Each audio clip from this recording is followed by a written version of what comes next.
भाजपा श्रेष्ठींनी बाळा भेगडेंना पुन्हा पदरात घ्यावं, आमदार सुनील शेळके यांनी प्रतिक्रिया दिली। बाळा भेगडेंना माफ करावा आणि काम करण्याची संधी द्यावी अशी मागणी विनंती करण्यात आली आहे। आगामी निवडणुकीत चूक करणार नाहीत असा विश्वास सुनील शेळके यांनी व्यक्त केला।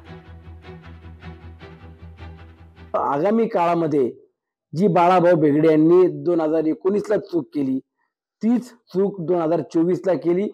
पुढच्या स्थानिक स्वराज्य संस्थेच्या निवडणुकीमध्ये किंवा 2029 च्या लोकसभा विधानसभेमध्ये पुन्हा ते आता चूक करणार नाही असा मला विश्वास आहे।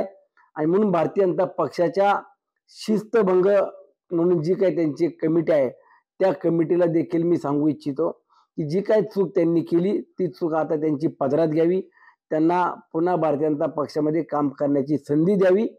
कार्यकर्ता म्हणून पुन्हा कुठं ना कुठं जरी जबाबदारी त्यांना मिळाली तर नक्कीच ते चांगलं काम करण्याचा पुढच्या काळात प्रयत्न करतील।